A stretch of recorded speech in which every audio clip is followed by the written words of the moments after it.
मुस्कान जी जाना तरीका भैया कि काहे खातिर हाला घरे होता भाऊ जाई अरे काहे खातिर हाला घरे होता भाऊ जाई कि हमरा से साफ साफ दोना बताई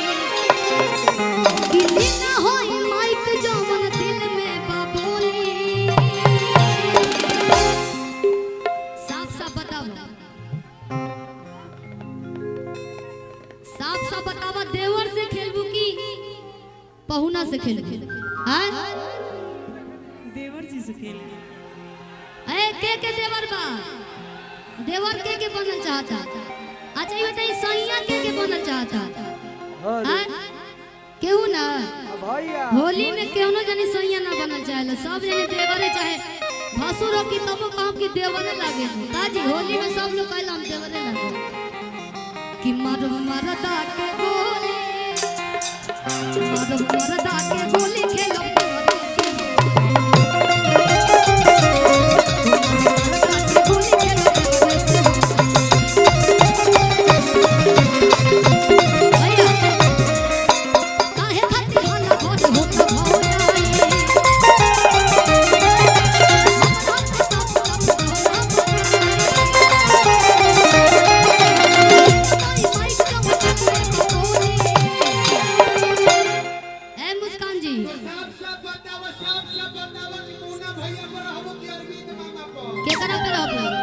अरविंद मामा को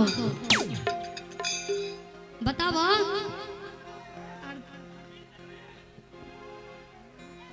हाँ नहीं कहती है कि हम अभय बाबा पर रहो कि मारो मरदा के गोली मारो मरदा के गोली खेलो से हो या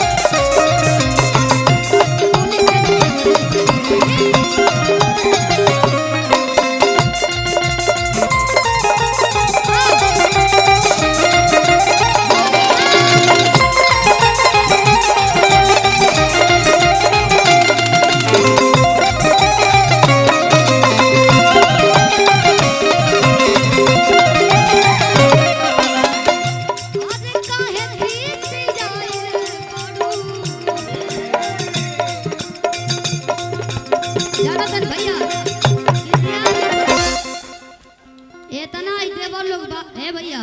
वीडियो बेकार हो जाए इन्हें मत छिटी लो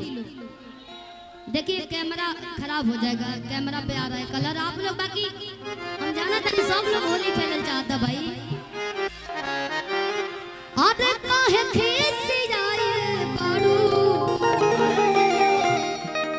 अरे खोली दो ना राज हो अरे भाज तलवार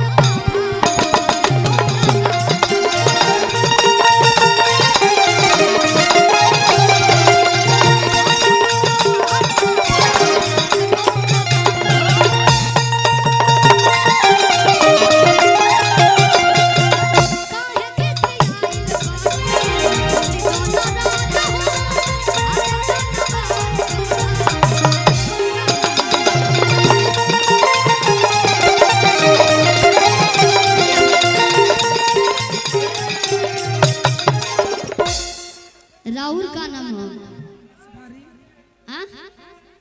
रसभरी आए रसभरी भूसा खइबो की खारी तारा बोहिनी कट्टी गुली सट